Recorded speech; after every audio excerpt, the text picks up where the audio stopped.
George Ripley, co-founder of Brook Farm, was born into a successful family and had to live with a distant relative, who was also the stepfather of Ralph Waldo Emerson, founder of Transcendentalism. He was admitted into Harvard College, where he went on to graduate from the Harvard Divinity School. There he was influenced by Levi Frisbee, professor of natural religion, who was largely interested in moral philosophy. Frisbee would influence Ripley, who would begin seeking more liberal religious views.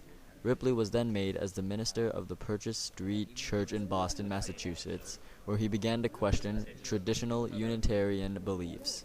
He resigned from the church to put transcendental beliefs into practice by founding an experimental community called Brook Farm. Sophia Donna married George Ripley in 1827, which was near Ripley's last years in Harvard. She soon became friends with Margaret Fuller, who was a major social reformer for women's rights at the time.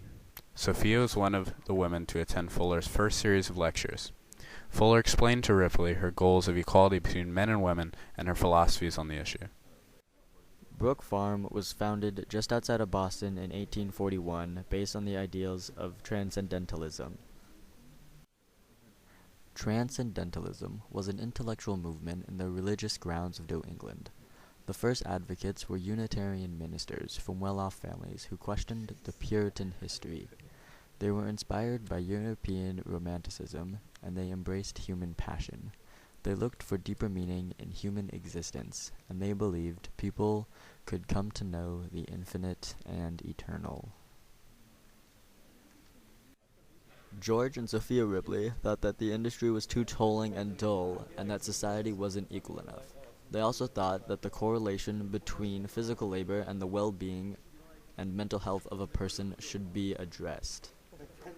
Ripley's philosophical motives came from Fourierism, which he came by while reading Albert Brisbane's book and column in the New York Tribune.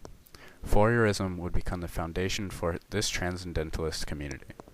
Emerson's decision to leave his church also pushed Ripley to leave his and start his own with the goals of honesty and faithfulness. George and Sophia Ripley believed that by pooling labor, they could sustain the community and still have time for literary and scientific pursuits. Brook Farm was created as a utopian community as an example for people of what society should be like, and how everyone should be equal, including women and slaves. Also to show that the industry does not have to be so hard and tolling. The experiment was meant to serve as an example for the rest of the world, based on the principles of, quote, industry without drudgery and true equality without its vulgarity. End quote. Like many of the other utopian communities of the time, Brook Farm did not succeed. With this failure, it pushed Emersonians to forget about a new social system and accept the fact of the new industrial age. They then went on to try to reform it. They emphasized the importance of education for workers and the abolishment of slavery.